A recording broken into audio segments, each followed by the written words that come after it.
¿Qué pasa YouTube? AK, what's up YouTube? Happy y'all today. Week number 3 of the Champions of Galar Tournament Draft League, where we are taking on Just Lucas and his Hellblaze Volcaronas. Of course, if you guys want to jump right into the actual battle itself, a time skip should be somewhere on your time bar down in the video or in the description. You can jump into that. But if you guys want to stick around to hear why I'm bringing what I'm bringing and what we expect, then definitely stick around, because as you can see, we have some new team members on the squad. Now, I might upload a separate video kind of detailing why I made certain trades. Yeah, no more Cinderace or Dragonite, but we have a Victini and a Fairy now.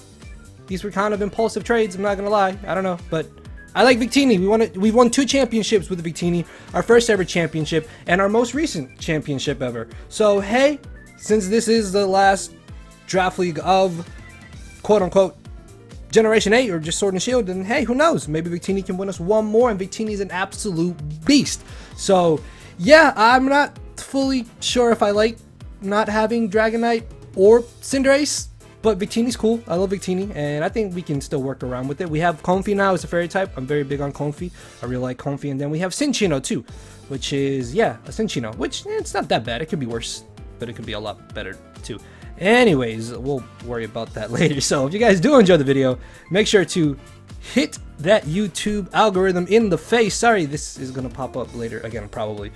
But let's make sure to go ahead and close combat that YouTube algorithm. The like goal is 30 likes, and the comment question today is on your screen. I'm going to try and hopefully find time to bring back the Haxorus graphic of it popping up. And I'm just sorry, guys. Just everything has been like so last minute lately, and yeah, it's been a crazy past few weeks for me. But hey, we're still here, uploading on time, and we'll see how it goes. So yeah, going into this matchup, we are taking on Lucas, who actually originally had Victini, but then he dropped it, so then I picked it up and I had it in time for this game, which is really cool because Victini could potentially put in a lot of work here in this game if there's no Chansey around. So speaking of Lucas's team, Dracovish, Galar Darmanitan, and Blacephalon are all insanely difficult to prep for. Like, I cannot cover his core offense, which is very terrifying, because I know at least one of them is going to be scarfed, and I figure either one of Dracovish or Darm is going to be banded. Blacephalon, I'm not really sure what it could run. It could run a multitude of different sets. It could be like Subcalm Mind,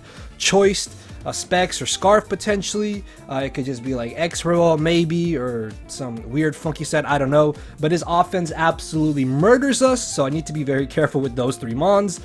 He's got a lot of fat Mons and Mandibuzz, Hippowdon, Chansey, and Quagsire mostly. Like those 4 Mons, definitely 3 of those 4 I expect to come, and potentially Klefki. Like, Klefki doesn't have the worst matchup in this game. If he brings Klefki, then I fully expect him to be spike stacking, so I need to be very careful with how I play around the Klefki, because I more or less don't expect it, but if it is coming, then I need to be very weary of what supported moves it could run. And then I don't really expect Jolteon or Gourgeist. Jolteon speed is really good in this match, but offensively it doesn't really do entirely too much to Krookodile unless he gets really creative. And then Gourgeist just has a really rough matchup against a good majority of our team. So yeah, those 2 I don't expect. Everything else though does have a justification to come to this battle. And shout out to the front office homies, Shuckle, Harris, Luffy, Skyhorse, Electric, and Tone for helping me build for this week's game. So looking at our first team member here, of course we have our first round pick in Alphonse, aka Aegislash. Now this set was very last minute, thanks to my boy Shuckle King for mentioning a few things. I think I had something else over Shadow Sneak, but I realized that Shadow Sneak is actually really nice, because if my plan can go into motion as I wanted to, then his offense is going to be weakened, and if they're chipped down low enough, then Shadow Sneak is able to pick them off. Blacephalon already gets murdered from almost max HP. Darmanitan is pretty frail, so after a little bit of chip, that gets smirked. Dracovish, if I King Shield against it, then I can live a Vicious Rin easier, and then even close combat into a Shadow Sneak, or hopefully pick it off with a Shadow Sneak and go from there. So that's kind of the idea. Now obviously I don't touch Hippowdon or Chansey or Quagsire, as well as the Mandibuzz, but that's where Toxic comes in to play. So even if he does have Heal Bell on the Chansey probably shouldn't be able to do too much to me, and I think we 2-hit KO Chansey depending on its spread, or I think it is able to 2-hit KO even if it's like max Fizz Def. I don't remember off the top of my head, but regardless, we can still pressure Chansey with this Aegislash if it really comes down to it, and it also depends on whether or not he's got some type of coverage move to hit us, which even if he does, Chansey's pretty weak, so I'm not too concerned about that. We have a little bit of speed creep for anything, for any creep that he might be expecting us to not have. The rest is split into our defenses and max HP to do, not to do damage, but to take hits and then do as much damage with our attack investment as possible. So next off, we have Vicente the Victini making its debut and its return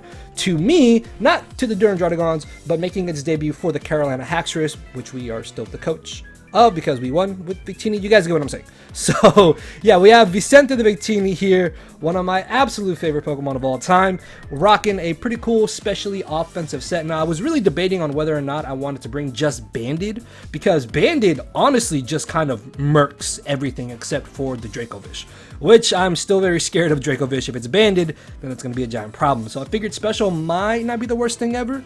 And even though, yes, he does have a Chansey, if I am able to knock it off, then it's not as problematic.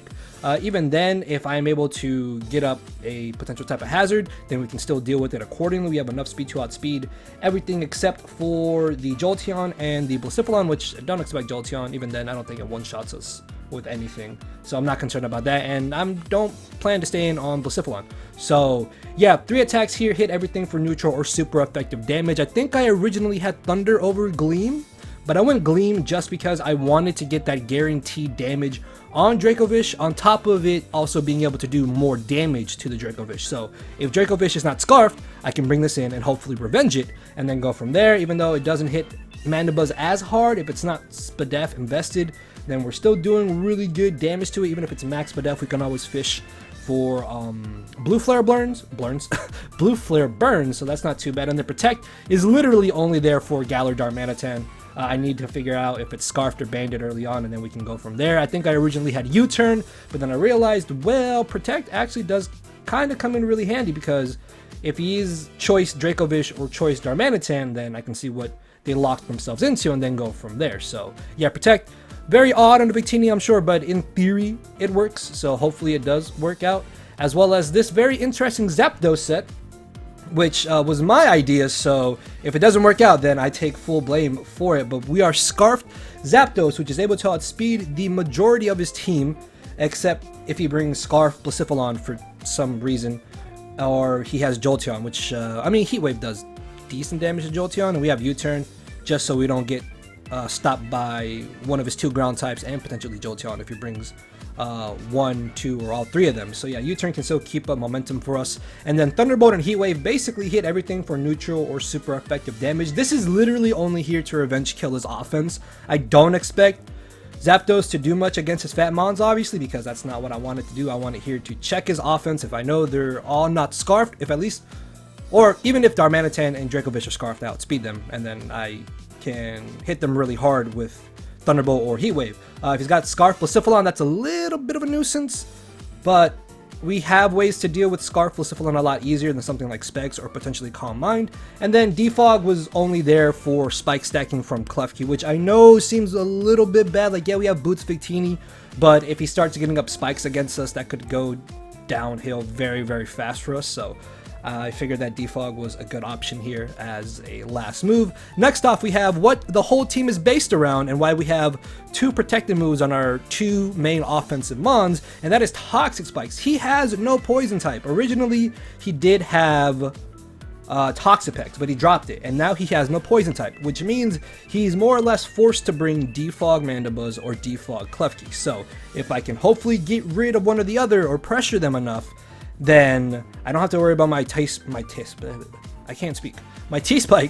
being gone in this matchup, which is great. I think I was originally max Spadef, max HP to help deal with Blacephalon, but you're going to see that we have a second backup to Blaze later in our team here. But yeah, double hazard stacking Power Gem is able to do a lot here, and Pain Split is able to do a good chunk of damage to the Chansey, because Chansey does have such a massive HP stat, as well as even the Hippowdon if I feel ballsy staying in against it and going for a Pain Split. But my main priority is going to be to get up T-Spikes immediately, even before Stealth Rocks, because along with us having double protect and a good Scarfer and Zapdos, then T-Spikes are able to wear down basically his entire team except for Mandibuzz, which we have Toxic on Aegislash for.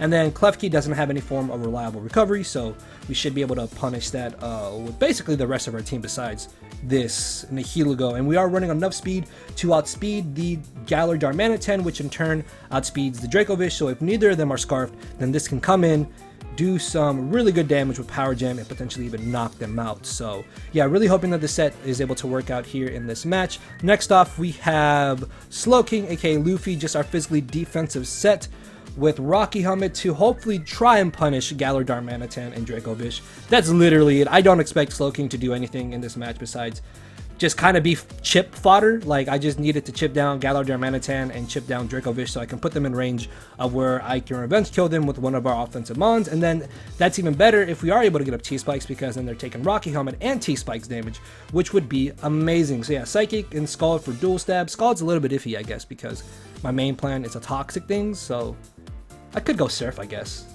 I don't know. I mean, it's not really, like, if I'm not able to get up T-Spikes, then at least having Scald as an option to fish for burns is really nice. And then Slack Off is just there in case I do get a free chance to recover back up to a good amount of HP, because with Regenerator, anytime we switch out, we're already gaining back HP. And then on top of that, if we have Slack Off, then we're gaining back most, if not all of our HP back once we switch out. So that's going to be really good to keep Slowking around for the longevity of this match. So hopefully just keep chipping things down and teleport for momentum. And then our final team member, which originally was going to be Tangela, is now going to be a very, very bulky Assault Vest Crocodile. This is my second answer to Blacephalon, because that thing is terrifying. If it is choice specs, then it comes in, clicks Fire Blast, and absolutely murks something. So I need to make sure that I have both Nihilego and Crocodile around, so it doesn't just come in and click one of its two stabs if it is specs. If I know it's specs, then that thing is going to be a very, very giant problem to try and switch into. If it's Calm Mind, it's still scary because it has the free liberty of switching up moves, but it's not doing that immediate power. So that kind of gives us a little bit more leeway, and then we can kind of go from there. So Knockoff is just really good because none of his team enjoys switching in the Knockoff. Whatever loses this item is going to be more than beneficial to us. Earthquake there for stab along with Knockoff. Close Combat is just really for the Chansey, and I think it also does a lot of damage to Darmanitan. And Scale Shot, which I know might seem a little bit odd. A Scale Shot is actually here because after we Scale Shot once, we outspeed everything except for Jolteon, if I'm not mistaken. Either that or we at least outspeed, at least we outspeed Galar Darmanitan. But I'm pretty sure we outspeed Blacephalon. But I wasn't worried about Jolteon. So yeah, after a Scale Shot, we get that +1 speed. So if his Dracovish or his Darm or Blaze aren't Scarfed, we outspeed them, and in turn, we just do a whole lot of damage to them with whatever type of offensive move I want to go for. Even though we don't have attack investment, this is still base 117 attack. It's going to be doing some damage, especially if we are able to get up T-Spikes and potentially even our Stealth Rocks. So yeah, Crook, I just expected to switch into Blacephalon and then click Knockoff a few times. If that's all it does, that's more than good enough for me, because Blacephalon is a giant problem, because I already have to deal with Darmanitan and Dracovish. Like, those two are annoying enough, and then as Fat Mons, if I can knock them off, I will gladly take that. So that's going to be our squad here for week number 3. With that being said, let's jump into the battle. Alright, so hopefully this won't lag horrendously like how I originally tried to do it. But yeah, boss of YouTube, how's it going, everybody? AK, what's up, YouTube? Sorry, just so much going on through my head. So yes, as you can see, this battle is not on Wi-Fi. Now, I've realized a running theme for this season, and apparently for every battle I'm uploading this season, something is gonna go wrong. Week 1, I messed up my EVs. Week 2, my audio was messed up. Here for week 3, I had the battle done, recorded, live commentated on Wi-Fi, and I deleted it by accident. I don't know how, I don't know what happened, but it got deleted, and I couldn't find it. Tried to recover it, didn't work out. Week 4 though, I did check the week 4 battle. It is live commentated, audio's good. Something's still a little bit wrong, but audio's good, everything's good, EVs are all good. So week 4, there's still a slight issue, but we'll get to that when we actually get to week 4. Right now, we're here for week 3. So yeah, I recreated the match on Showdown, so I'm going to be going through that replay. I had to make like 2 or 3 different plays that I'm going to point out because of, I think, like rolls or hacks that might have happened in the actual battle itself. Luckily, it wasn't too crazy, and I didn't have to go like extremely out of my way to handle this. So apologize if this is going to be done through Showdown. 100% promise you guys the rest of the season will be on Wi-Fi unless I very idiotically accidentally delete the battle. So yeah, if you guys are still excited for this game, make sure to close combat that YouTube algorithm. 40 likes is the goal for our week 4 match, guys. Thank y'all. So week 3 match. There's 30 likes. I don't know, 30 likes, 40 likes, whatever it is. You guys have been destroying the goals that we have set for our first 2 weeks. So thank y'all so much for the loving support on our return to Draft League here. I apologize that the quality of the videos have not been up to my regular standard from previous Draft Leagues I've been in, but this has got a lot going on. So yeah, we're trying to get these up on time, and we'll see how that goes because this might be going up on the Sunday, so I apologize about that. But yes, we are taking on It's Lucas and his Hellblaze Volcoronas. His channel link and stuff will be down below. Definitely check him out. I believe he is sitting in the same boat that we are. I think we are both 1-1, if I'm not mistaken, or I think it might be 0-2. But we are 1-1, so if we win this game, we go 2-1, which would be amazing heading into week number 4. So it's definitely our goal to try and win this game. Unfortunately though, look at Lucas's team. He's got Galar Darmanitan, Dracovish, and Blacephalon. At the beginning of the video, I went over why I'm bringing and what I'm bringing and what I'm expecting him to bring. He brought his very terrifying offensive core of those 3 Mons, and he brought Hippowdon, Mandibuzz, and Chansey. Was a little bit surprised to not see the Klefki. I figured Klefki had a decent chance to come to this game, and if it did come to this game, it most definitely was going to be spike stacking. Quagsire plus Hippowdon didn't make a lot of sense because they kind of more or less did the same thing in this match.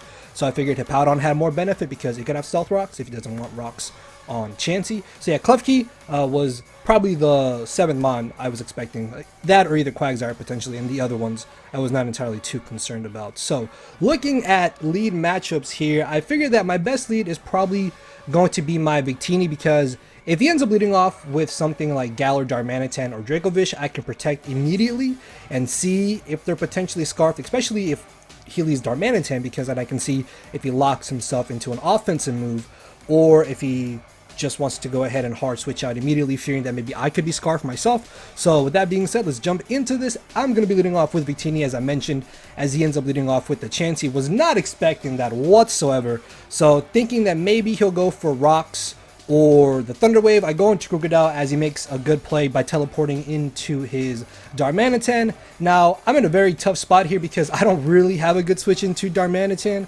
regardless of if it's banded or scarfed. So I figured that he's not going to go straight for the Earthquake, so Alphonse here is a pretty safe switch, and as he does decide to go for the U-turn, I checked the damage, and it turns out that he's actually banded. During the actual match, after he did the damage that he did to my Aegislash, the only way he could do that damage is if he was choice banded, and that comes into play later in the match here. So he brings the Mandibuzz on my Aegislash. I could have gone for the Toxic here if I really wanted to risk a knockoff or a foul play, but I figured that if he does go for knockoff or foul play, then this gives me a free switch into my Nihilego, so I can get on my T-Spikes immediately. But he makes another good play, goes straight for the U-turn into Hippowdon here. Now, because I've been kind of making the safe and obvious plays, I don't think he's going to go straight for the Earthquake, so I go for my T-Spikes here. And this turn right here, this turn is why I wish I still had the live commentated version of the battle itself, because the noise, the no and the scream that I made for this play was hilarious when I played it back. And yeah, I end up pain splitting. So at this point I had determined Darmanitan is banded. Judging from the damage that it did to my Aegislash, it's choice banded. There's no other way it would have done the amount of damage that it did. So I know I'm faster than this because I specifically sped, EV'd, and the Heligo to outspeed Darmanitan. So I'm thinking, all right, I'm going to double check to make sure this is banded guaranteed. So while I'm doing all that, my timer is running down, and then when I realized, oh man, I got 3 seconds left, I panicked, went straight to go click my move, and when I had 1 second left, I had clicked Power Gem, but I'm guessing it was just a split second too late, and it auto-clicked my first move, which was Pain Split. So instead of getting rid of Galar Darmanitan, I now have to deal with GALAR DARMANITAN, which is really bad because this thing is banded. It's offensive anytime it comes in on one of my mons that is not basically Victini or Zapdos. It's going to get a kill, which is a giant problem potentially. So I need to be very careful how I deal with this Darmanitan now. Plus, with me losing my Nihilego, that means I can't get up Stealth Rocks, which is unfortunate. He still has Mandibuzz in the back, which can potentially defog away my Toxic Spikes. And if I'm able to keep up T-Spikes in this matchup becomes a whole lot easier. But if he gets rid of them, then this match becomes 10 times harder, especially with this thing staying around for the remainder of the match. I'm not gonna lie, during the actual live come of the game, I became a little bit tilted within the next few turns or so. So even though it doesn't show it, I do have a layer of T-Spikes up, so keep that in mind. As he hard switches right into the Mandibuzz, I end up doing 49% to him. I was kind of hoping I could get the burn here because unless I get a really high damage roll, there's no actual way I will be able to knock him out. So I need to risk going for the damage roll with Blue Flare, because if I get the roll, my T-Spikes are here to stay. The match is so much easier. If I don't get the roll, I guess I at least get rid of Mandibuzz, but then again, he still has all his fat mons in the back, and my game plan in this match was to get up T-Spikes, wear his team down, and then pick things off with Victini and Aegislash accordingly. So I'm going to risk it here. I go for the Blue Flare. Now, here, he ends up living because it's on Showdown. But in the actual Wi-Fi battle itself, I got the roll, and I was able to knock out the Mandibuzz, so I just clicked Roost here. So then the following turn, I can just go for another Blue Flare and knock him out. So let's say this happened now. So yeah, I get the roll with Blue Flare in the actual Wi-Fi battle itself. So I got the roll. My T-Spikes are here to stay. Mandibuzz is gone. Again, T-Spikes being up is huge. Very huge. As he brings in Chansey, he teleports on my Aegislash here. Thanks to the T-Spikes being up, I can safely King Shield and still rack up some type of damage on this Darmanitan. And because I'm not a madman, I'm going to hard switch directly into my Zapdos. This is a bit of a predicament because I really wanted to go for the U-turn, but I could not risk it because I don't have a switch into what is essentially a +2 attack GALAR DARMANITAN because of the Choice Band and Guerrilla Tactics. So I'm more or less kind of forced to go for the Thunderbolt, and in the Wi-Fi battle, I got a crit.